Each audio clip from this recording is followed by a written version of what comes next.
Obina and Iromasel's story. The morning sun rolled gently over Enugu, warming the roofs that shimmered like copper plates. The city hummed with life. Kiki horns sang in the distance.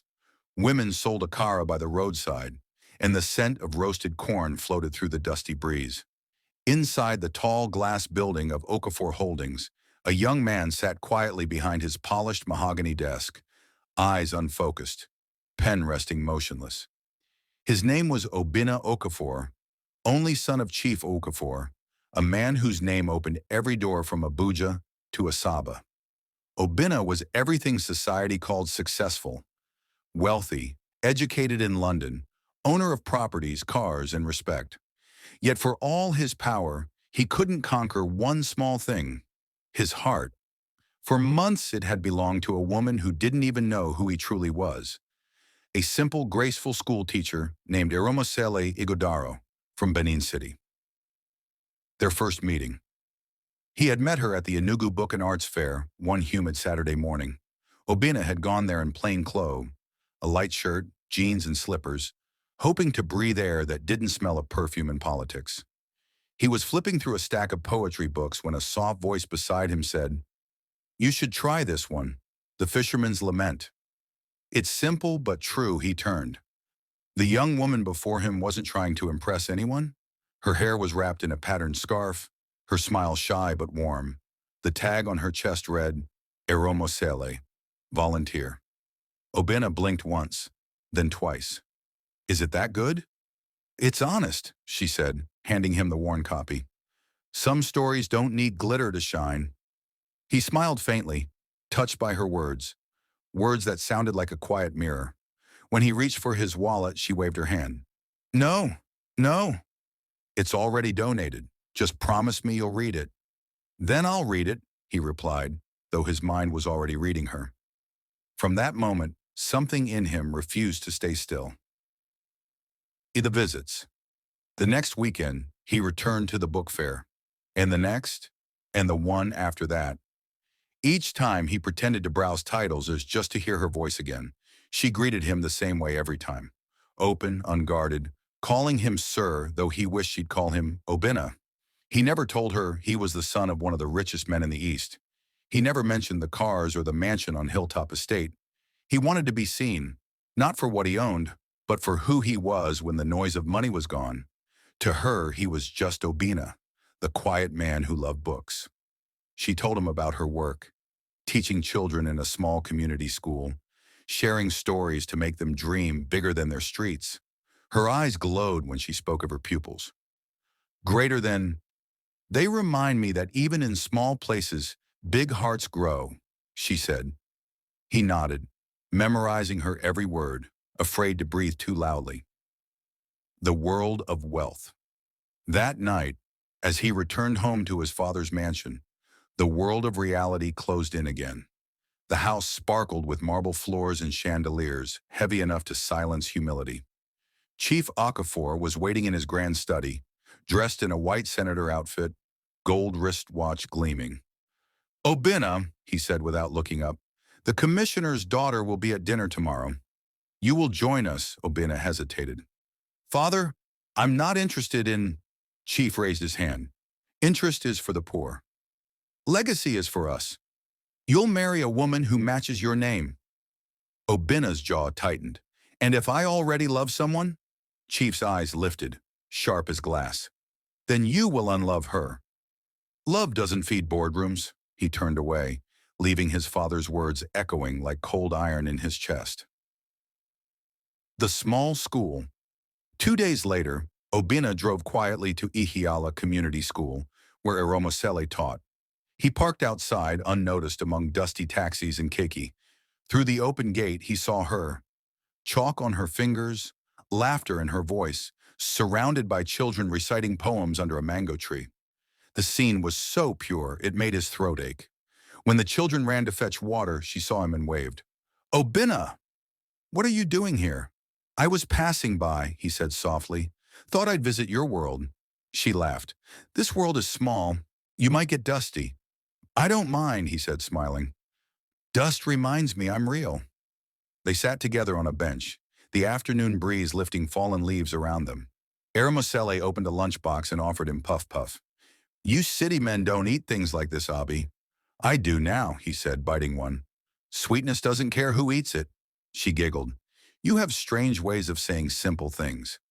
"And you have simple ways of saying true things," he replied. Her laughter faded slowly. "Sometimes truth scares people." "Then they should be brave," he said, though inside he knew he wasn't. Because how could he tell her the truth? That he was the heir to an empire, that his family's name could fill newspapers, that everything she saw in him was half a mask? The silence between them. Days became weeks. Their friendship grew, shared laughter, quiet moments, lingering goodbyes. Yet every time Obinna opened his mouth to say "I love you," fear tied his tongue. He imagined her walking away once she learned who he truly was. Another rich man pretending to care. He couldn't bear that, so he loved her in silence. Bought her favorite books quietly. Sent donations to her school anonymously. Watched from his car as she helped the children cross the street. Every small act became his secret language of love. But silence, no matter how pure, cannot last forever. A father's warning. One evening as he returned home, Chief Okafor was waiting again, newspaper in hand.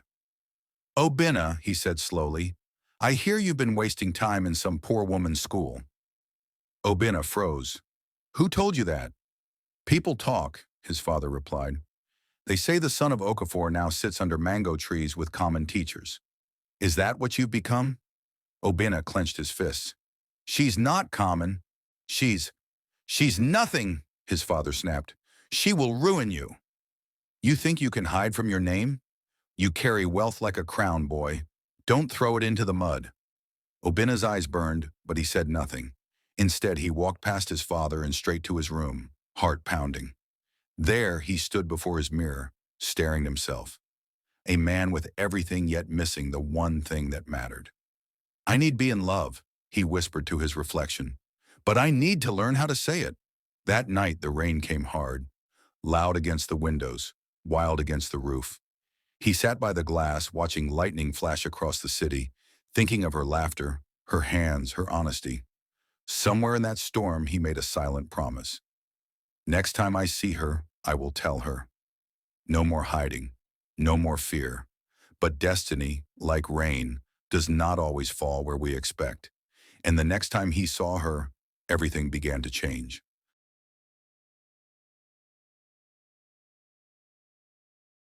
Chapter 2. When Silence Learns to Speak. The rains were late that year. Evening after evening, the clouds rolled in from Nasuka, swollen and gray, then drifted away again, refusing to break. The air around Enugu was restless, too dry to breathe easily, too heavy to ignore. Inside the Okafor mansion on Hilltop Estate, the air conditioners hummed against the heat Chief Okafor's voice carried from his study, sharp, deliberate, echoing against marble. "Obinna, you'll dine with the commissioner's daughter on Friday." Obinna didn't look up from the paper he pretended to read. "I have other plans." "Cancel them. Legacy comes first."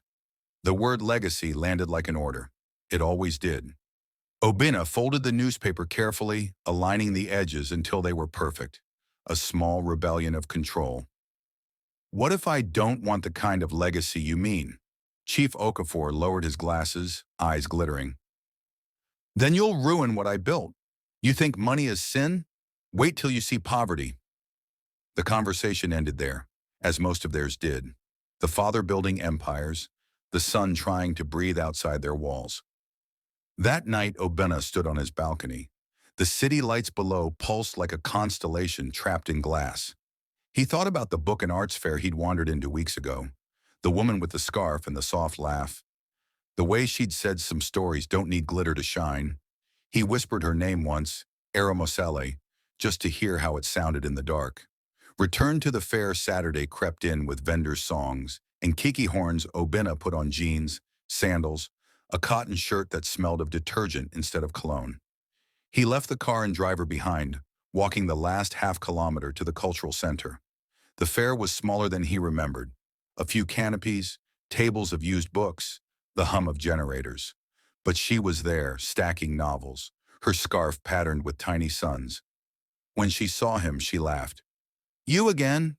Me again? Looking for another lament? Maybe a beginning this time. She smiled, offering him a paper cup. Zobo, it's hot. You'll need it. He took a sip. The ginger burned sweetly. And what do you do when the books are packed away? I teach. Primary school. That explains the patience. And your job? He hesitated, then said, trying to learn how to listen. She studied him for a beat, then nodded. Good. The world could use more of that. Conversations between pages over the next few Saturdays he returned, pretending to browse titles while memorizing her voice. They traded small stories, the price of Gary, the best poets in Igbo, the way Enugu dust clung to skin like gossip. He told her he lived near the hills, leaving the rest unsaid. She told him about her pupils, how little Chica stammered through poems but refused to quit, how the boys fought over one torn atlas. They remind me that even in small places, big hearts grow, she said once, and he stored the sentence away like treasure. At home, surrounded by glass and silence, he'd open The Fisherman's Lament and imagine her reading it aloud. Two Worlds dinner with the commissioner's daughter was as dull as the chandelier's reflection in the soup. The woman spoke in polished sentences about internships abroad. Chief Okafor watched proudly, mistaking Obina's silence for respect. You'll make a fine pair, he said later. Power should marry grace. And love? Obina asked. Love is what comes after the wedding. Back in his room, Obina stared at his reflection, the tailored shirt, the inherited watch, and saw none of himself there. Ihiala. On the third weekend, he found Ihiala. The road wound past pepper farms and red clay houses. The school sat behind a rusted fence, its sign half peeled. Ihiala Community Primary. He found her in a classroom, chalk dust on her skirt, teaching children to sound out vowels. When she saw him, her brows lifted in amused disbelief. You? I was in the area. You drove 2 hours to be in the area? He grinned. Maybe I got lost on purpose. After class, she offered him puff puff from a tin lunchbox. You city men don't eat this, Abi. Sweetness doesn't care who eats it, he said, and she laughed, head thrown back, free. That afternoon, he read to the children under the mango tree. They listened wide-eyed as his deep voice carried through the heat. When the bell rang, none of them moved the father's shadow. That night, Chief Okafor called. Where were you? Visiting a school. A what? A primary school. You think sweeping floors with teachers will make you a saint? You carry my name, Obina. Remember that? The line went dead. The silence that followed was heavier than anger. Building a rhythm. He went back every week. Sometimes he helped fix broken desks. Sometimes he just sat beneath the mango tree listening to children recite times tables. The teacher, Eramosele, began leaving an extra stool under the tree. One afternoon she asked, Why do you really come here? He looked at the children running across the yard. Because this place makes noise that means something. And the other world doesn't? It only sounds rich. She studied him. You talk like someone hiding. Maybe I am. From what? He almost said from my father, from my name, from the man I'm supposed to be. Instead he said, from noise. She nodded slowly, then welcome to quiet. A small storm. Near the end of term, a storm tore through the town. The roof above Class 3 peeled back like paper. When he heard, Obina returned with tools and workmen. By evening, the roof was patched, the walls repainted. The headmaster tried to thank him publicly. Obina refused. Say it came from the school board. Eramosele found him washing paint from his hands. You can afford to let people know you're kind. Kindness isn't a brand. She smiled. You say the strangest things. You make me say them. The silence that followed wasn't awkward. It was heavy, full, like air before rain. Whispers. Soon rumors began. Teachers whispered that the quiet man with the car came for the volunteer. Eramosele pretended not to hear. Obina pretended not to care. One morning she said, half joking, They think you're courting me. Are they wrong? Her eyes widened. Obina, he raised a hand. Relax, I'm joking. But he wasn't, not completely. A name in search results. That evening, curiosity betrayed her. In a cyber cafe, she typed Obina Okafor into the search bar. The page filled with headlines. Okafor Holdings expands to Abuja. Chief Okafor's son appointed director. Photos of him in suits, shaking hands with ministers. Her breath caught. She logged off quickly, but the image stayed in her mind. The same eyes, now behind tinted glasses, the same mouth that had smiled at her under a mango tree. The next day, she didn't go to the fair. She stayed home, cleaning her room twice, as if sweeping out disbelief. The quiet confrontation. When he arrived and found her absent, the day felt wrong. He waited by the tree until the children went home. On Monday, he found her marking papers. You disappeared. I needed rest. From what? From stories that aren't mine. He understood. You found out. You lied. I never lied, I just didn't tell. That's the same thing. He took a breath. If I had told you who I was, would you have believed the man or the name? She didn't answer. Exactly, he said. That's why I kept quiet. Silence doesn't make truth cleaner, she whispered. It only delays the dirt. He had no reply. She walked away, leaving chalk footprints behind. What remained for 2 weeks, he didn't return. She expected him to vanish completely, another rich man's curiosity exhausted. But one morning she found a carton of new readers stacked outside her classroom, a note on top. For the children who speak slowly, from a friend. No signature. She touched the paper, then hid it inside her lesson plan.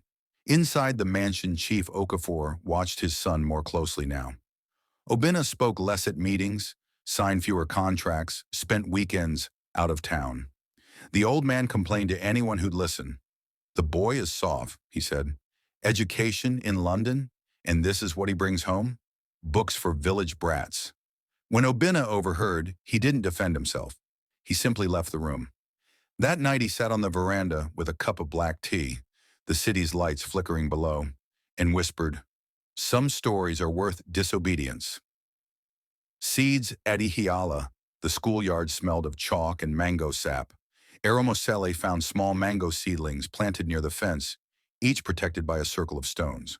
The children said, Uncle Book planted them. She crouched beside one seedling. The leaves trembled lightly.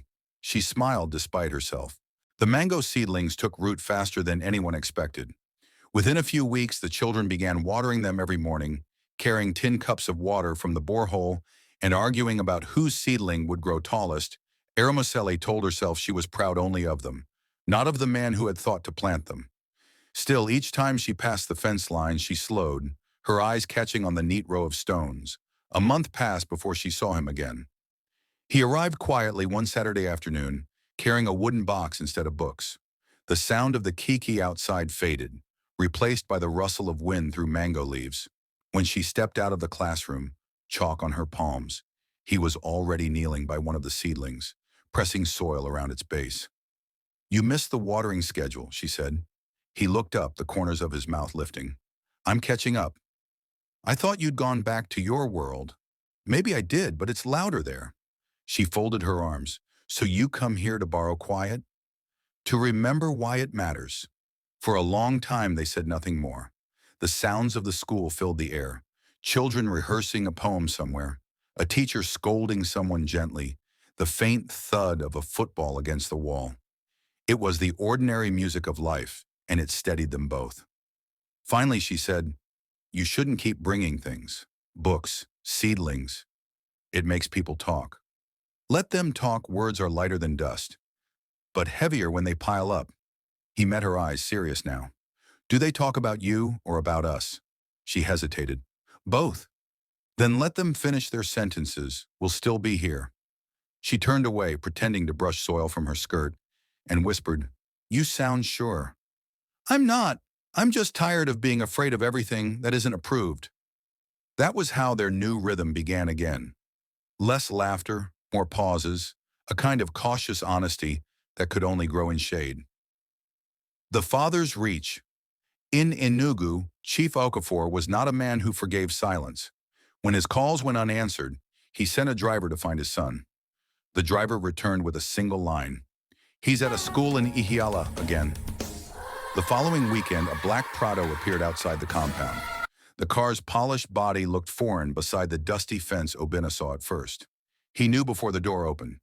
His father stepped out in white senator fabric that caught the light, a gold watch gleaming like warning. The man looked around the schoolyard once, distaste curling at the edge of his mouth. "So this is where you waste your time." The children froze. The teachers pretended to rearrange chairs. The seedlings by the fence grew faster than anyone expected. Each morning, Eramosele found new leaves glistening with dew, thin stems that refused to break in the wind. The children began to call them Obenna's trees. She corrected them. "They're your trees. You watered them." But in quiet moments, she wondered whether everything a person leaves behind carries a piece of their breath. Letters that never travel. Obinna wrote her letters he never posted. In them, he confessed things he could never say aloud. "I don't know how to be both my father's son and my own man. The sound of children reading is the only thing that makes sense. When you laugh, the noise in my head stops." He folded each page carefully, dated it, placed it in a box marked unsent. The visit. 2 months passed before he saw her again, when she spotted him walking through the school gate. Obinna and Eramosele's story continues. For 2 weeks, Eramosele did not answer Obinna's calls. The silence was heavy, a silence that tasted like regret. Every night, Obinna would stare at his phone, waiting for it to light up with her name. It never did. He drove past her school twice but never went in. The children still played under the mango tree.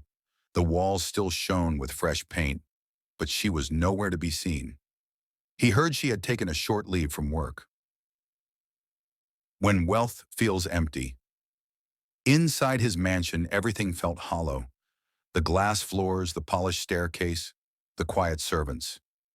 Even his father noticed. "Obinna," Chief Okafor said one evening, sipping palm wine, "I told you money doesn't hide foolishness. You chased a girl who can't fit your world, and now you sulk like a boy." Obinna's jaw clenched. "She fits my heart, father." "That's all that matters," Chief laughed, dry and bitter. "Hearts don't sign contracts." Obinna stood. "And contracts don't make a man." He walked away before the argument could cut deeper. In his room, he stared at his reflection. The man in the mirror looked powerful, but lonely. Eramosele's distance. In Benin City, Eramosele sat on her mother's veranda, watching the evening sun fade. Her mother, Mama Osato, was a soft-spoken woman with sharp wisdom. She placed a hand on her daughter's shoulder. "My child, you've been quiet since you came home," she said gently. Eramosele sighed. "Mama, he lied to me. He said he was an architect, but he's someone else entirely." "Did he harm you?" "No." "Did he use you?" "No." Mama Osato smiled faintly. "Then maybe he only feared losing something real." Eramosele frowned. "Fear doesn't excuse lies, Mama." "No, it doesn't," her mother said softly. "But love sometimes hides behind fear before it learns to stand." The words lingered. The power outage. 3 weeks later, fate, as if listening, decided to bring them face to face again. That Friday night, Enugu went dark. A citywide power outage swallowed the streets. The air was thick with heat and thunder. Obinna's car broke down near Ogi Road, not far from a small tailoring shop. Seeking light, he pushed open the half-closed door and froze. Inside, under the weak glow of a lantern, sat Eramosele. She was mending a torn uniform, humming softly to herself. When she looked up and saw him, her needle paused midair. "Obinna," he swallowed. "Eramosele." The silence between them felt alive. "I didn't expect to see you here," she said, voice calm but guarded. "My car broke down," he said quietly. "I saw the light." "You always find light in strange places," she murmured, returning to her stitching. He watched her fingers move, graceful and sure. "You're still angry." "I'm not angry," she said, still sewing. "Just disappointed. I didn't mean to lie." I only wanted you to see me, not my father's money. She looked up, her eyes wet but strong. And what did it cost you? The truth? He bowed his head. I thought hiding it would protect what we had. But lies don't protect love, Obinna. They poison it slowly. The storm outside cracked the sky open, thunder echoing through the small shop. He took a deep breath. Eromosele, I love you. Her hands froze. For the first time he had said it aloud, the words trembling, raw, real. She looked at him, really looked, as if searching for the man behind the name, behind the guilt. I waited for you to say that, she whispered, but now, I don't know if I can trust it. Then let me earn it, he said desperately. Let me show you. The wind rushed through the open window, scattering loose fabric. The lantern flickered between them, light fighting darkness. She stood, wrapping her shawl around her shoulders. Some truths need time, Obinna. Maybe we both do. He wanted to stop her, to hold her, to promise that he'd wait. But she walked past him, her scent soft as forgiveness that hadn't arrived yet. He whispered, Eromosele, I need be in love, and I need to be brave. The door closed gently behind her. The fall. The next morning, Chief Okafor called a family meeting. I warned you, he said coldly. You've embarrassed this family. The newspapers talk about how you chased a school teacher. From today, you're no longer director of Okafor Holdings, Obinna's mother gasped. Chief, that's too harsh. Chief turned away. Let him learn that emotions don't build empires. Obinna stood still. Then I'll build my own. He left the mansion with nothing but his car keys, his watch, and his silence. The return to humility. Weeks later, he was in Nsukka, renting a small apartment near the hills. He worked with a local construction company under a different name, earning with his hands for the first time in years. The villagers called him Engineer Obi. He repaired roads, helped rebuild a bridge, and taught apprentices the art of precision. But at night, when the crickets sang, his thoughts always wandered to her, to the girl who saw truth clearer than wealth. One afternoon, while delivering supplies to a rural school, he froze, because standing by the chalkboard, explaining a math problem, was Eromosele. She turned and saw him too. Her lips parted. Obinna, he smiled faintly. Engineer Obi, he said, at your service. The children giggled. The old teacher in the corner smiled knowingly. That day they spoke little, but their eyes carried volumes. The letter. That night, Eromosele found a folded paper under the door of her small staff room. It read, Eromosele, I no longer have a mansion or a father's empire, but I have peace, and I have courage now. If love still remembers my name, I'll be waiting. Not as a rich man, but as a man who finally learned to speak. Obinna, and Eromosele's story continues. The rainy season had come and gone. The red earth of Nsukka was dry again, cracked like the palms of men who worked too long under the sun. Obinna was one of those men now. He woke before dawn, mixed cement, drew site plans on paper that smelled of dust, and went home with the ache of honest sweat. No more chauffeurs, no more marble floors, no one calling him sir. But when he looked in the mirror at night, he saw something new. Peace. The work of new hands. The locals called him Engineer Obi, but the apprentices called him Oga Softhand, because even when he corrected them, he did it with calm. He taught them how to measure twice and cut once. He repaired broken tools with patience. And when the rain returned one afternoon, he built a shelter by the roadside where travelers could hide from the storm. He was becoming what his wealth had never made him, a man of quiet value. One morning, the head teacher of the village school came to thank him. Engineer Obi, he said, you are doing the Lord's work. The children pray for you every day, Obinna smiled. Tell them to read too.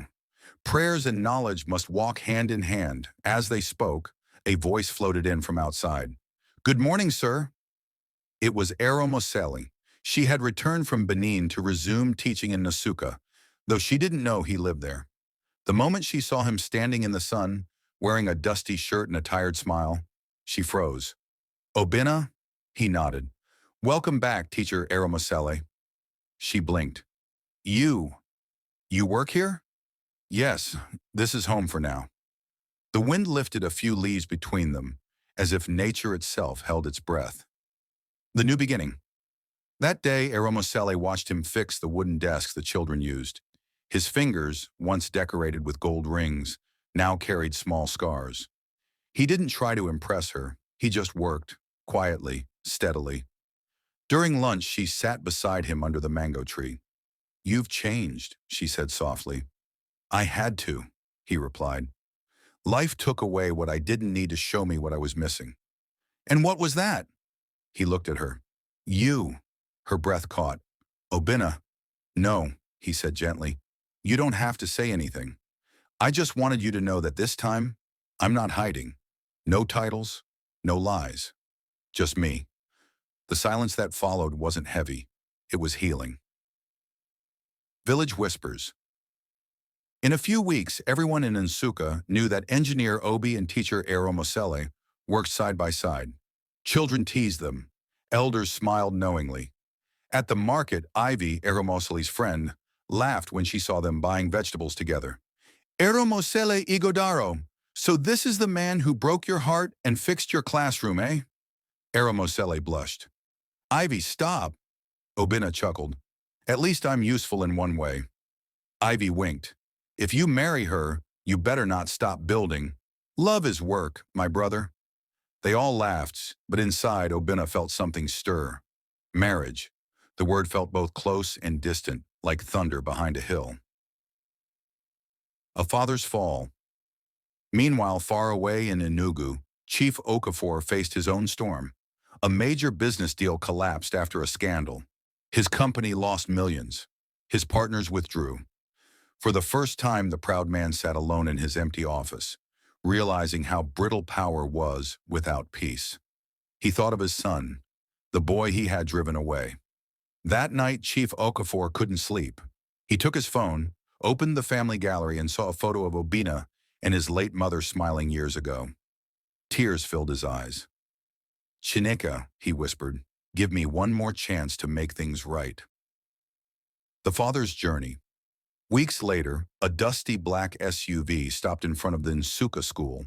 Chief Okafor stepped out, dressed not in white senator attire this time, but in a simple shirt. The children stared. The teachers murmured. When Obinna saw him, his heart pounded like a drum. Papa, he said quietly. The old man's eyes were wet. My son, I wronged you. Obinna's lips trembled. Papa. Chief Okafor swallowed hard. You wanted love. I wanted legacy. But what is legacy without love? Nothing but noise. Tears filled Obinna's eyes. I never stopped loving you, Papa. I just needed to find myself. The father nodded, stepping closer. And you did. I see your mother's spirit in you now. You built something no money can buy. He looked around at the children, the repaired classrooms, the woman watching from the doorway. Aramosele, Chief smiled faintly. Is that her? Obinna nodded. The old man walked over to Aramosele slowly. My daughter, he said, voice trembling. Thank you for teaching my son what all my wealth could not. She knelt gently. Papa, stand. You are a father. The air was thick with forgiveness.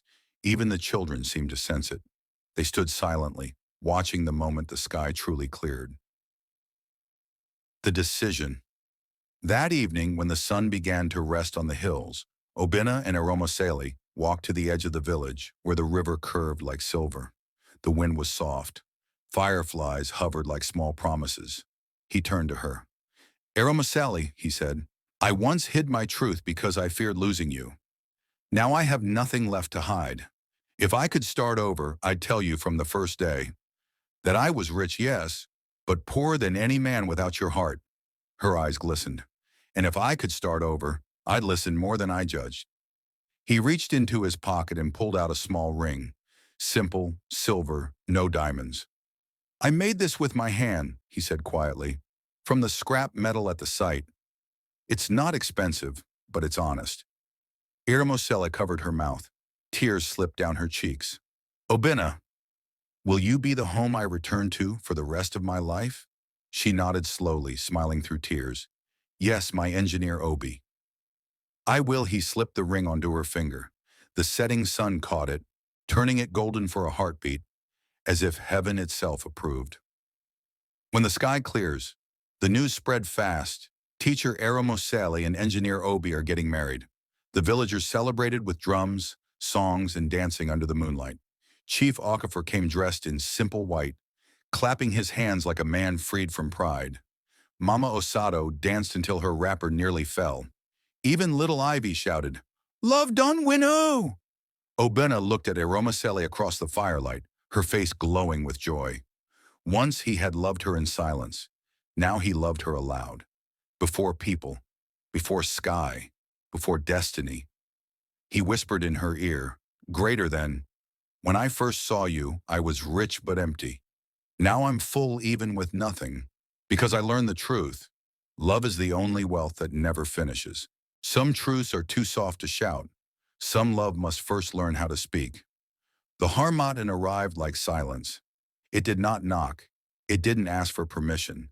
It drifted into Enugu on dry wind, with brittle breath and a rustle that made leaves curl in on themselves. The city slowed down, wrapped in the weight of its dust. Red earth clung to trousers, lips cracked, and everyone whispered a little softer. But Ihiala didn't mind. It welcomed the season like an old friend. The kind of friend who didn't ask questions. Just showed up, settled into your house, and waited for you to say what you couldn't the last time. In the middle of the school compound, the old mango tree stood unchanged, rooted, observing, patient. And under it, Obina Okafor returned. Not in a fine car. Not in designer sunglasses or with the air of a chief's son. He wore a shirt he didn't mind getting stained, slippers that had seen real walking, and silence in his pocket. Thick and folded like a letter never sent. He held a broom, bent over and swept dry leaves the wind had dragged across the schoolyard. He didn't explain himself, didn't ask to be seen. But he was seen. Children peeked from behind open classroom windows. "Uncle Book is back." "But why is he sweeping?" No one answered, but they watched. Because sometimes the act of returning says more than the words you use when you arrive. Chica was the first to speak to him. She was 7. She stammered. She had a laugh like a skipping stone, and feet that always wore mismatched sandals. Her fingers were always smudged with ink. She held a folded paper when she approached him on the 3rd morning. "Ooh, you uncle," she said. I wrote a poem." Obina looked up from the bench he was mending. "Let's hear it." She unfolded the paper slowly, then read. "Under the tree where leaves don't shout, I found my voice. It wandered out. It used to hide, too slow, too shy, but now it whispers to the sky." She looked at him, unsure. He didn't blink.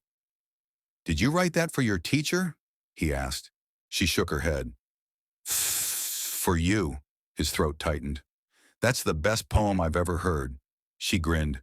You're staying, right?" He didn't promise, not with words, but he came back the next day, and the next. From the 2nd floor window, Eromoseli watched. She had returned briefly to the school to deliver donated books from Abuja.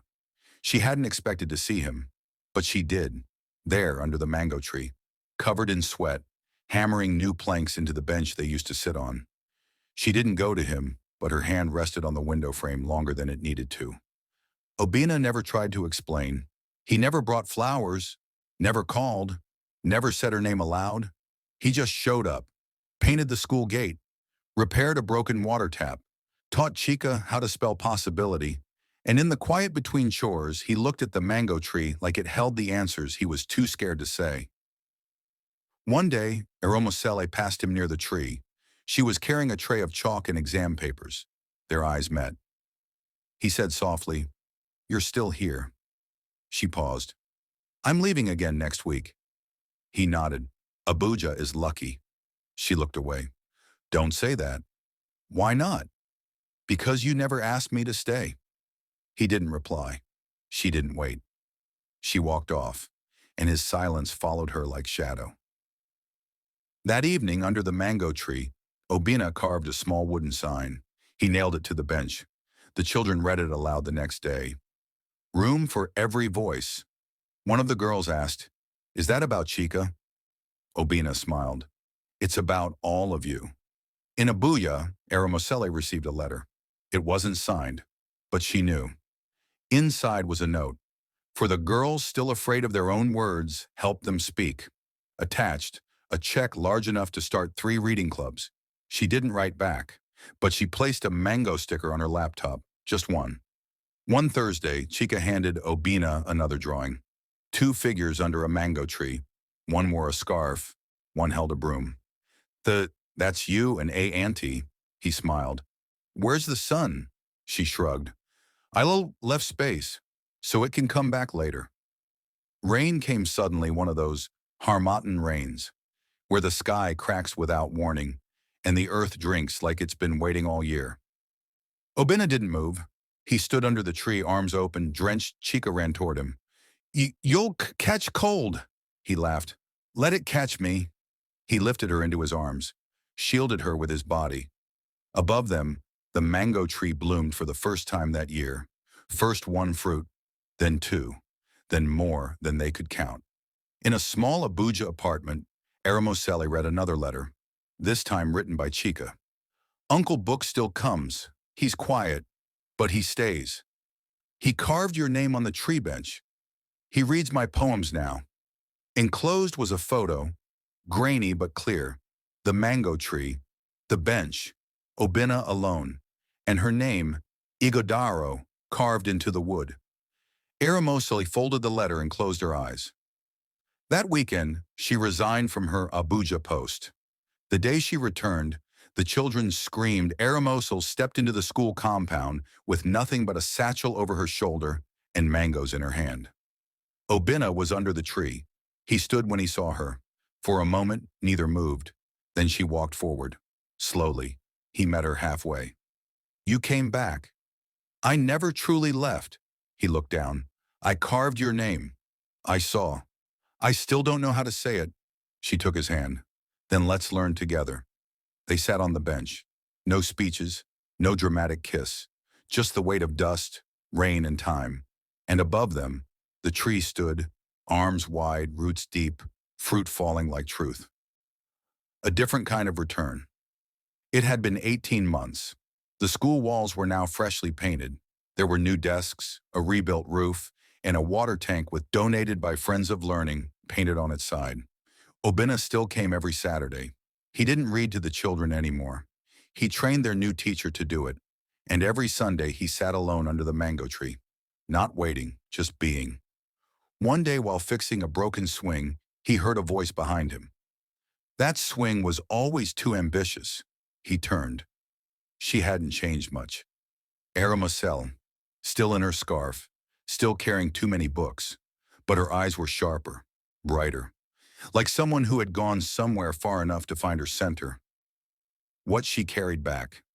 She had returned, not with a ring or a resignation, but with a box of books, a proposal for a mobile library, and a question.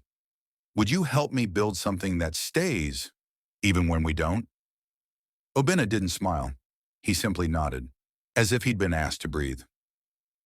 The library beneath the tree. They didn't build a big structure, just a roof of zinc, 4 wooden bookshelves, a bench that wrapped around the mango tree. The children called it the talking tree, and every week one of them got to sit in the center and read a story aloud. Sometimes Obina joined. Sometimes Aramosele taught in the background. Most times they didn't need to speak, because the tree remembered. The last words not spoken. One evening, as the sun softened over the schoolyard, Aramosele sat beside Obina on the bench. No children, no papers, just silence. Then quietly she said, "Did you ever stop loving me?" Obina didn't turn to her. He looked up, at the tree, at the sky, at the wind that had once tried to pull them apart. "I didn't start loving you," he whispered. "You just arrived where my love already lived." And then it bloomed, that harmattan. The mango tree bloomed early, not in fruit, but in color, soft green buds, golden tips, petals where none had grown in years. The children danced around it. Eramoseli smiled, and Obina sat on the bench beneath it, not reaching for her hand, but simply being beside it. Some trees bloom late. Some loves don't end in weddings, but they root, and if you listen closely, you'll hear them whisper beneath the dust. We didn't rush to be together. We just never stopped choosing to stay.